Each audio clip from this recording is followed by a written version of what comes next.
Selamat pagi, kami dari Sustainability Reporting Management Tim PT Acini ingin mempresentasikan secara singkat proses penyusunan Sustainability Report berdasarkan mandat BOD dengan mengacu pada GRI Standar dan POJK 51 tahun 2017, serta didukung oleh Hague Index dan ILO Conventions agar relevan dengan industri fashion dan tekstil. Langkah awal dalam tahap preparation dan planning adalah menetapkan reporting boundary sesuai GRI 2 tahun 2021, dengan fokus pada aktivitas yang memiliki dampak keberlanjutan paling signifikan dan berada dalam kendali langsung perusahaan. Boundary laporan mencakup operasi inti mulai dari desain, sourcing, dan produksi, kemudian aktivitas retail dan e-commerce, fungsi pendukung seperti HR dan supply chain, serta seluruh operasional PT Acini di Indonesia dengan pengungkapan terbatas untuk distribusi internasional. Selanjutnya, kami memetakan model bisnis PT Acini sebagai perusahaan fast fashion yang terintegrasi secara vertikal mulai dari desain produk hingga pemasaran dan keterlibatan konsumen. Model ini memungkinkan respon pasar yang cepat namun juga membawa resiko keberlanjutan terutama terkait dengan limbah tekstil, penggunaan air dan energi, serta kondisi kerja di rantai pasok. Berdasarkan konteks tersebut, BOD menetapkan tema Sustainability Report tahun ini yaitu Advancing Circular Fashion in Southeast Asia dengan fokus pada efisiensi sumber daya, rantai pasok yang bertanggung jawab, dan praktik ketenagakerjaan yang lebih layak.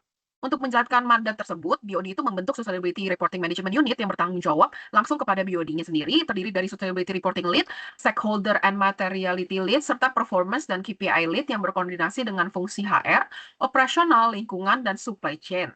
Milestone utama mencakup persetujuan standar pelaporan, penetapan reporting boundary, pengesahan isu material, persetujuan KPI dan smart target, hingga ke final sign-off laporan.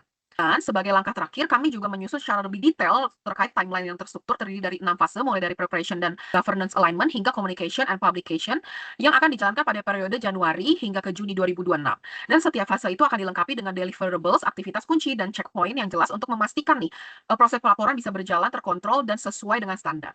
Pada bagian ini, saya akan menjelaskan mengenai proses stakeholder engagement dan materiality assessment yang dilakukan PT Acini sebagai dasar penyusunan sustainability report sesuai dengan POJK 51 2017 dan GRI Standards. Nah, PT Acini melakukan stakeholder engagement secara terstruktur untuk mengidentifikasi isu keberlanjutan yang paling relevan dan berdampak. Tujuannya bukan hanya memenuhi regulasi, tapi untuk menghindari blind spots, termasuk dengan melibatkan kelompok minoritas, marginalized, dan juga latent stakeholders. Nah, siapa saja sih stakeholder-nya dan bagaimana yang dilibatkan? Nah, stakeholder yang dilibatkan itu mencakup internal dan juga eksternal seperti karyawan retail dan pabrik, supplier tier 1, konsumen, regulator, investor, LSM, hingga pengelola limbah tekstil. Nah, di sini metode yang digunakan itu disesuaikan dengan karakteristik masing-masing stakeholder melalui survei, wawancara mendalam, FGD, dan juga konsultasi terbatas. Nah, untuk lognya ini, contohnya adalah yang pertama, karyawan toko retail dan juga kantor pusat dengan key expectation dan concern-nya adalah salah satunya keselamatan kerja.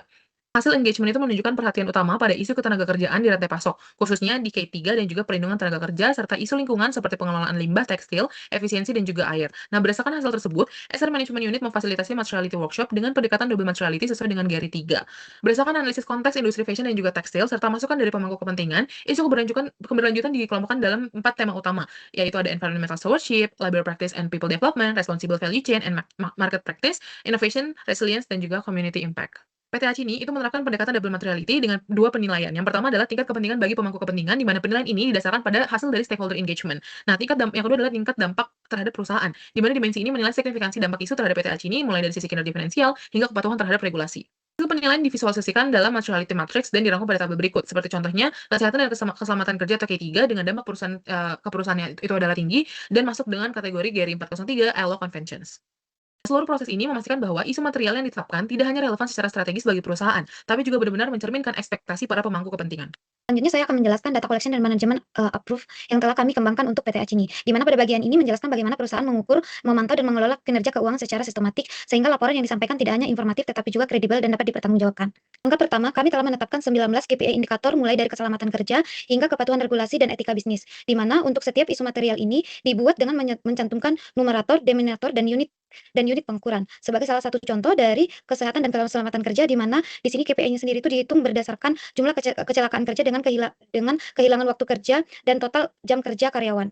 Dari 19 KPI yang telah kami susun, kami juga telah menetapkan target berkelanjutan menggunakan prinsip SMART, di mana target ini disusun dengan mempertimbangkan basic line kinerja perusahaan, kapasitas operasional PT Acini, risiko industri, fast fashion, visi strategi perusahaan menuju circular fashion. Penetapan SMART target ini terdapat 19 isu yang kami telah susun, di mana salah satu contohnya adalah pengelolaan limbah tekstil, di mana perusahaan itu menargetkan penurunan densitas limbah sebesar 20% pada tahun 2008 dibandingkan dengan basic line tahun 2005.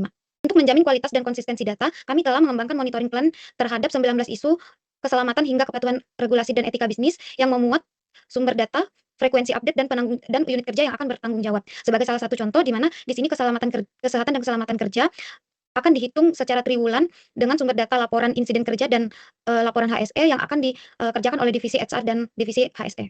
Kami juga telah menyusun manajemen approve untuk setiap isu sesuai dengan struktur GRI yang mencakup kebijakan dan komitmen, proses dan kontrol, risiko dan mitigasi, dan hasil kinerja. Sebagai salah satu contohnya pada isu keselamatan kerja, di mana perusahaan memiliki kebijakan K3 dengan berkomitmen untuk zero fatality yang didukung oleh SOP, pelatihan rutin, dan audit keselamatan. Sehingga risiko kecelakaan kerja ini dimitigasi melalui penggunaan APD, toolbox meeting, dan hasil kinerja dievaluasi melalui tren penurunan RTFR. Sebagai penutup, melalui pemaparan ini disampaikan bahwa penyusunan sustainability report PT Acini telah disusun secara terstruktur, sistematik, dan selaras dengan standar pelaporan berkelanjutan yang berlaku. Demikian pemaparan kami. Terima kasih atas perhatiannya.